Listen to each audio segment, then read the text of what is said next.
Backstage with Mothership on Solid Rock Radio begins now. Hear the best in new music, artist interviews, stories from the road, and more.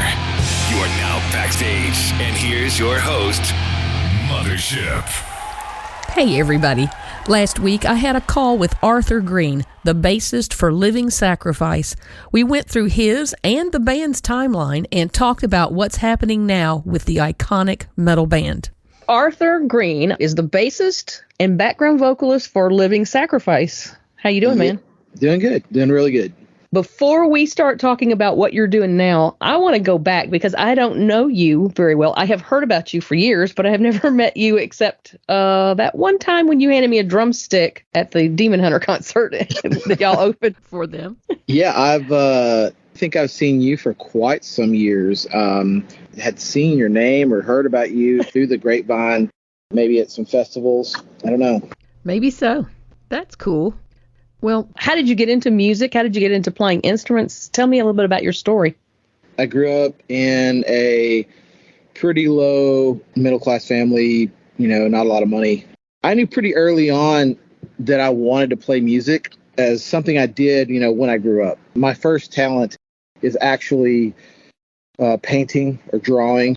I kind of came out of the womb with a pencil in my hand and a paintbrush. So by the age of like 5 or 6, I was drawing pictures of myself, with a guitar in my hand, and like speakers around me and things like that. So like my mom and dad, even though like we may not have had a lot of money, we listened to music, right? I mean, that's kind of like back then there was no computers or cell phones and things like that. So, you listen to record players or 8-tracks or whatever, or the radio. And so we did a lot of that. I did a lot of that growing up. And, you kind of grew up in those times. You knew every word to every song on the radio.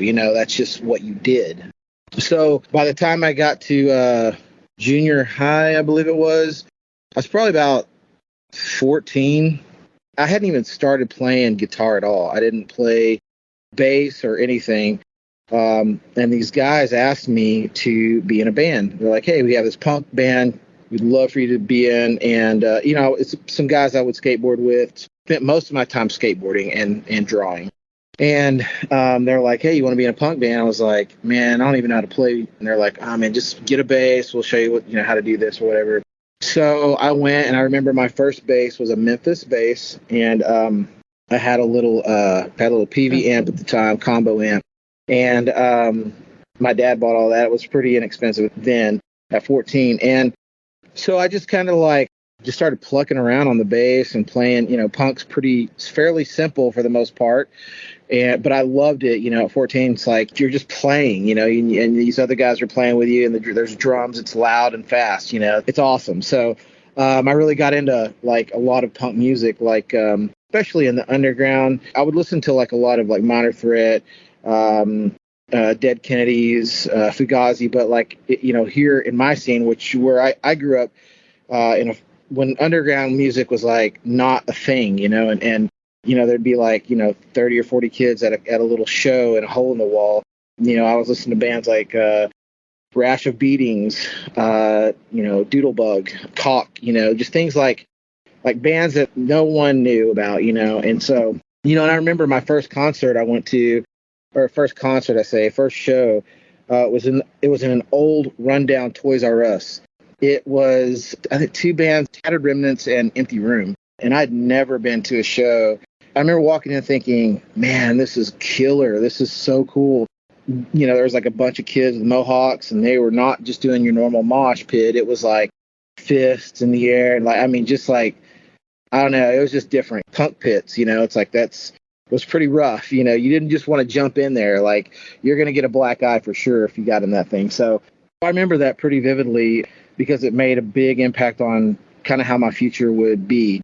And so I got into a band at that time called Secura Core. It was really fun. And, as time went on, I joined a bunch of different bands. There was a punk band I was in called the Cosmonauts, an emo band called October. And then, the guys from Esocaris, we had a band before that called Funnel. We were just kind of really just playing heavy rock, maybe a little hardcore mixed in there, but It was really fun.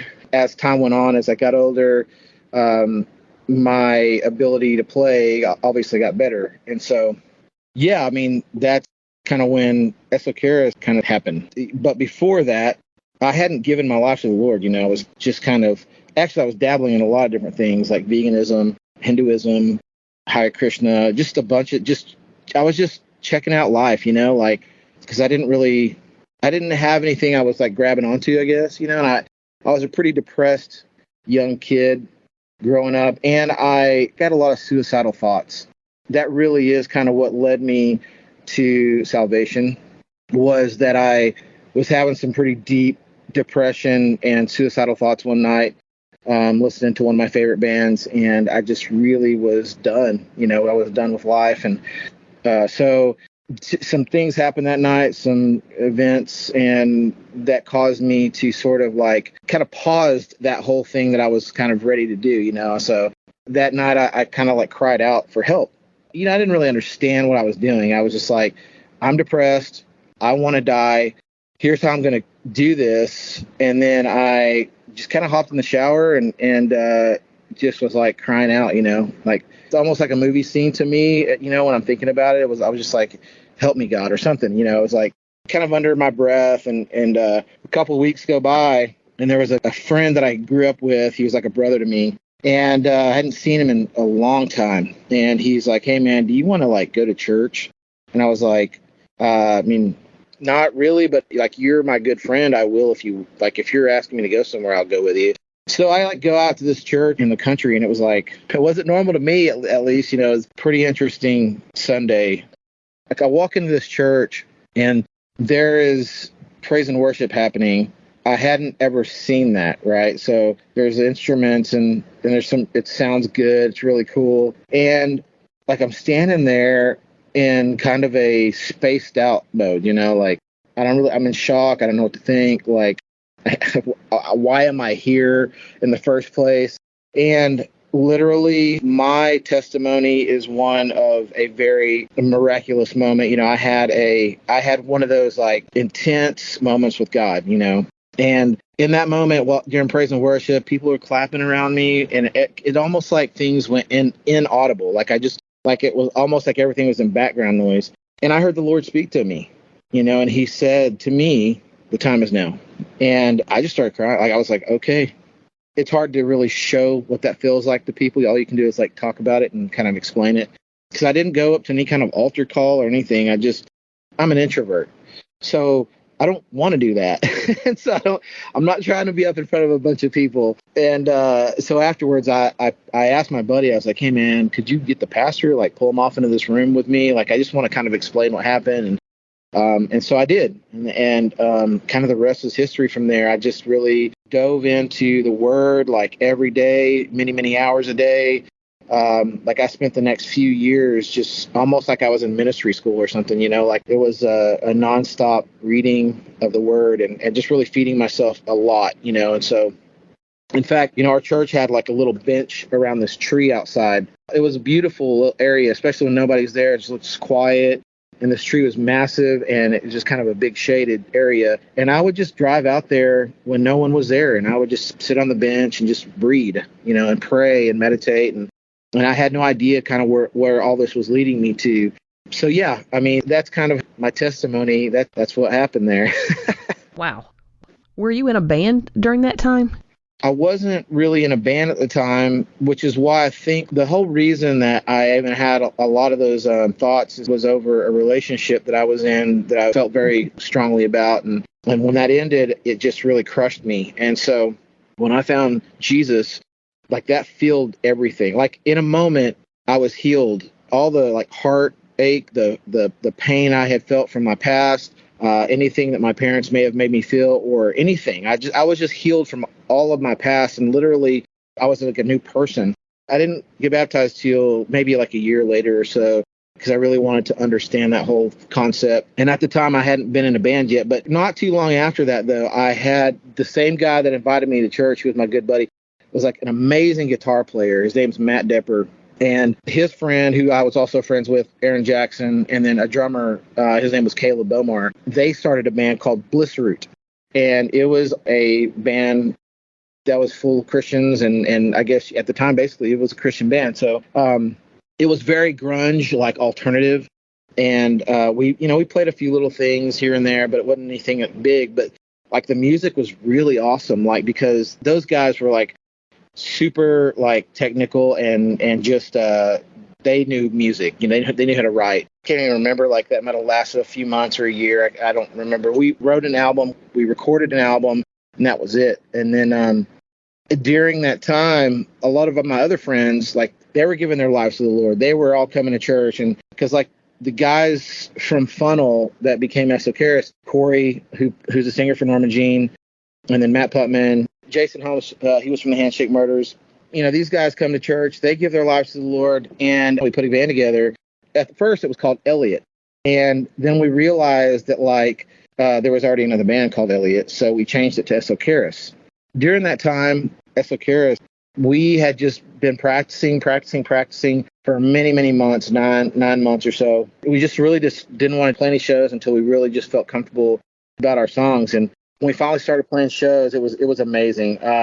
We would play it at our local underground, hole in the wall, which is where we grew up. That's what we wanted to do. We wanted to tell people about Jesus. For us, that was the place that we wanted to go because that's where all our friends were. That's where the people we grew up with were. Anytime we played, we would pack the house. I mean, it would be packed to the, out the door. And the Lord was doing a lot of amazing things during that time. And interestingly, Esocaris' real first show, we were playing this high school back in Alma where our church was, and we were opening up for Skillet. Skillet was nobody. Like, they were just real small band from Memphis. And they were awesome. And they played our church the next day. A real revival just broke out. Like hundreds, thousands of kids just started coming to the Lord. Our church just busted at the doors. Like, we became a 24/7 church at that point. Man, it was an amazing thing, just to watch that happen and to kind of see how kind of Skillet helped usher all that in and to be a part of all that. But anyways, I remember we would have meetings like once a week just to like talk things through, pray together, kind of have a vision board. And I remember like some things that I wrote down in my thing, that I wanted to do as a band. And I think we all kind of agreed on these things was to like, play shows with Living Sacrifice, play shows with Strong Arm. Like, we had all these bands we want to play with and tour in Europe, so, it was really cool because a lot of that stuff, ended up happening and came true. So Esocaris was born during that time. I go from Blissroot to Esocaris. And Esocaris lasted several years, right? Yeah, several years. Let me think here. We started touring, and we were like, the band with no money. We might say like all bands. Like all bands, yeah. So we would we had jobs. We worked jobs, and we had this like little pact. We would like take $10 or $15 from our check and put it in a little band box or whatever for gas, or maybe if we needed speakers or something like that. So we finally, we were like, hey, let's go do some shows. And back then, you didn't have a lot of choices for booking, especially as a Christian band. There wasn't like churches calling us up or anything like that. So there was this punk book called Book Your Own Effing Life. And so we used that. Like, we would just call up clubs inside this like magazine. And it was all underground stuff. And we would play as many shows as we could on that. It did end up playing shows with Living Sacrifice. We played a show with Strong Arm at one point. And we were like, we were those guys who were like, hey, put us on the show or whatever. And so we want to play with you guys. And so eventually we had been together for some time. And then one year, Living Sacrifice asked us to do this like 2-week tour, like a week and a half or 2 week, out to California and back. There was a Solid State showcase. We were not on Solid State. And in fact, I don't even think that we were supposed to play this showcase. And that tour was so fun because it was us and Embodiment and Living Sacrifice. And, Embodiment, man, they were so good. I loved that band. And that band ended up becoming The Famine later on. But so we're in California. So we get to the Solid State showcase, and somehow Bruce from Living Sacrifice, he convinces Brandon Ebel to let us play. And Brandon gives us like 2 songs or 3 songs. It was like real short, super short set. And we were like, it's cool to us. Like, we just want to play some music. We just do this show and we kill it. You know, we do our best, put on our best. And we go and we have a late night dinner like all bands do. And all the Solid State, Tooth and Nail guys are there at this dinner. And we really hit it off with Bill Powers. He was an amazing A&R back then. And time goes by, and I think Solid State was trying to sign us for a long time, and we just didn't. We didn't sign with anybody. We stayed independent until I want to say like 97 or so, which would have been like 3 or 4 years in. We were independent, and it's funny because like we had already put out this album that Bruce Fitzhugh from Sacrifice, our singer, he had produced our album, Esso Karis's album. We put it out independently, and then we got invited to tour Europe with Blindside. And there was a record label over there that brought us over, and they put out our album again in Europe with a different cover. So there was a second variant of this album that we had put out. We thought was just so cool. We're like, oh, we have this European, cool. we have this European album out. And so that tour with Blindside in Europe was so fun. The memories I have of that whole adventure was fun. We're actually in Europe. We're in Sweden, and we break up as a band. We're in Sweden, and we break up on this tour at the end of it. And Darn you, Sweden. I know. We started in Sweden, we ended in Sweden, and we ended on a bad note. And it was just not a fun plane ride home. You know, that plane ride back to the U.S. was very quiet. I had no idea that would happen. We just had a lot of disagreements as a band, as guys. As much as we loved each other, we're young, at the time. But God was doing something. God was doing something. I didn't know it at the time, but I can look back and I can definitely, attest to that. So I come back home, and my dad, he mowed lawns for like older women that just couldn't do it for themselves. Maybe they were single, maybe their husbands had passed away, or maybe they were sisters that just lived together, whatever. My dad was married, and they did mission trips, and that's kind of how he got money to kind of take his trips, was he would mow these lawns. These older women would just give him whatever they thought it was worth. Not a lot, He was leaving the country, and he was like, hey, would you like to take over these lawns, mowing these lawns for me for these ladies? I don't want to leave them hanging. And I was like, sure. My band's not together. I'm working at this restaurant in Fayetteville called Cheeseburger, making very little money, and I'm mowing these lawns for my dad, for these ladies, and I'm just kind of like praying, while I'm doing this, and I'm just like, Lord, what do you want me to do? Like, that was my thing. I was going to do this band, and now it's over. What am I going to do, Lord? And I would pray that every time I went out. And I was married at the time, and the guys, I think it'd been like, it'd been a few weeks. And the guys from Esoteric, they were like, hey, there's this tour that's happening. You want to go to it? I think it was the Warriors tour with POD, Project 86, and I think Savesacre might have been though. I can't remember. It was a pretty big tour. And I was like, yeah, I don't really want to go, but I don't know. They've convinced me to get in the van and take off. And so I'm not happy because I'm not happy with them. I'm not happy with how things have turned out. And so we headed out to Little Rock, and, I'm sitting there watching the show, just kind of spaced out. Like, I'm kind of in limbo, trying to figure out what I'm going to do. And so Bruce, he pulls me out. He's like, hey, you want to go talk? He pulls me outside in this alley. And I remember thinking, this is pretty funny. I remember thinking, Bruce plays for this huge band. I think he's about to get on to me, like, for the band breaking up. I thought he was about to kind of like give me a little speech, like a dad and son talk, Uh-huh. So I'm like, yeah, sure. I'm a little nervous. We go out to the alley, and he starts talking to me, and he just says, hey, we've been praying, and we want you to play bass for Living Sacrifice. I didn't give him a yes right away. I had to go home and talk to my wife, because we lived about 3 hours from where they were at, and other things had to work out. And they're like, could you get back to us in 2 or 3 weeks? In that amount of time, I just prayed. I was like, well, Lord, if this is what you want, like, you're going to have to do something, because I don't have the means or the funds or whatever. It's interesting. The lady that had our lease, she let us out of that lease.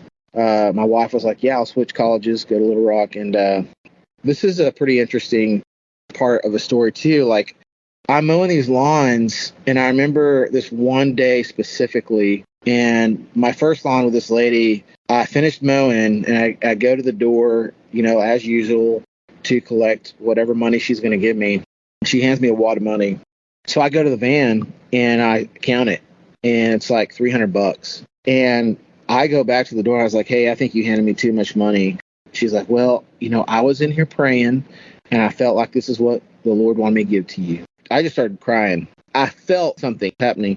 So I get back in the van. I'm like, okay, this is interesting. Okay, so I go to my next stop, and a couple of sisters that had this house, and their lawn was actually really rough. It was tough to mow, and they paid me very little. But they handed me a wad of cash as well, and I counted it. And I go back to them, and it was like $350. I told them the same thing, and they said the same thing to me. They said, hey, we just really felt like God wanted us to give this to you. All on the same day. I go home. I know at this point something's happening. So that's kind of how things kind of went. I mean, I end up moving to Little Rock and joined Living Sacrifice and started practicing, touring in '99, I believe it was. We were actually still touring on Reborn. And so I had to, get all the Reborn songs down, and then we started writing the Hammering Process. Anyways, I joined Living Sacrifice. I believe it was '99. How easy was it to transition into a band that had already been around for a whole decade? It wasn't easy. I had big shoes to fill. The Truby brothers were awesome, and Sacrifice was already a big deal. They were becoming a bigger deal, and I wasn't used to playing metal. Like, I was playing fast songs, I was playing heavy songs, but not that kind of stuff. And Rocky, he was good too. And he came in just a little bit before I did. I remember being so nervous, like all the time, like feeling pretty inadequate, and insecure about my abilities at that time. And I remember we practiced a lot. I would practice at home a lot. I remember our very first show, man, I screwed up. I was in the middle of this song and I just forgot it. I remember turning around to like Lance and I looked at Rocky and I'm like, get me back on track, and yeah, I was like so nervous because I knew I had big shoes to fill, and we had a big show with POD at the warehouse in Bartlesville the next day, and I really didn't want to screw that show up, and it actually ended up going really well. But it's interesting. Like, I think even though we were writing the Hammering Process together, I still felt a little like, I don't know, like newish. I felt like things were just so new, and I just had a hard time really like fully putting myself in to the degree that I really wanted to. Even though like I write a lot of lyrics, and Bruce, obviously he writes a lot of lyrics more than I do, but I have a lot to say. And so I usually end up sending the guys lyrics or something. And, because Lance, he writes a lot of music. Rocky writes a lot of music. Writing that record, Hammering Process, was like one of the best things I've ever done in my life with those guys. And we've done a lot since. I don't want to make light of like Conceived in Fire or The Infinite Order or Ghost Thief, because I think those records like Infinite Order and Ghost Thief, they don't get the credit they deserve. Those albums are so good, and we put a lot into Infinite Order and Ghost Thief. And I think that just because we didn't really tour on those albums, it made it hard for others maybe to get into it. I don't know.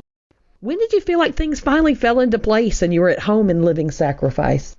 I felt like I fell into place probably towards the end of that album, as far as like, we were touring on that record, the Hammering Process, and there's this kind of a unit feeling that you get playing on stage together, and that started kind of to happen with me. It took all that for me to really get into it. And honestly, like, even after the band took a hiatus in like 2002, we took a big break. Technically, we were done. It was like 5 years, and we got back together.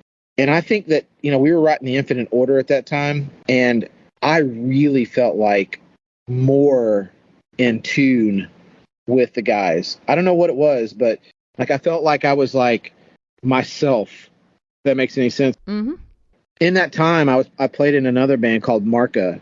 During that hiatus, it was a kind of a indie rock band with some guys here, and they were amazing musicians as well. And we put out a couple of EPs together. So I really enjoyed doing Marca during that time. But when Sacrifice got back together, so I don't know, for some reason, like at that time, it really even more so clicked for me. Mm-hmm. And I could have started touring all over again. You know, I was ready to go again. Wind back in the sails. Yeah, I was ready. Yeah. And I can't remember if everybody else is feeling the same way, but yeah, that's how I was feeling. That's awesome. Well, you know, Living Sacrifice, I mean, pioneers, Christian death metal. What is it like to look back and say, gosh, we did this? For a lot of bands, like when Demon Hunter was saying on stage, we wouldn't be here if it wasn't for Living Sacrifice. I mean, what does that feel like? It's an honor. It really is. And, you know, it's humbling when somebody says it, you're kind of like, I don't know, you're kind of taken back and like, nah, you know, I mean, you know, it's just, you know, even before I came along, the guys were pioneering something that hadn't been done. They were trying to do something that was more relevant, and it did become more relevant. And I am glad to have always been a part of that with them. For me, I think it's been 24 years now, maybe. I just stopped counting, but like it's been like 23, 24 years for me with the band. I have loved it. I have a hard time playing in a band with any other guys besides those guys. If I look over and Lance isn't there or Rocky isn't there, Bruce isn't there, it's a weird feeling for me because I love those guys are my brothers, you know, like that that part of my life, and it's still big part of my life. Even today, we still have a few things going on throughout the year, and it's not what we used to, but you know, we're older. We all are very busy, have businesses, but we still find time to do LS. Well, I can't even imagine the number of lives that have been changed through the music and through your ministry. We appreciate you. Thank you. Tell me about your business. I know you do merch. Yeah, I have a printing company and promotional products company. So I started doing this kind of on the side, you know, back in 2002. I knew that the band wouldn't always be my moneymaker, I guess. I wanted to continue to stay in the music industry somehow, and that was the way I was going to design.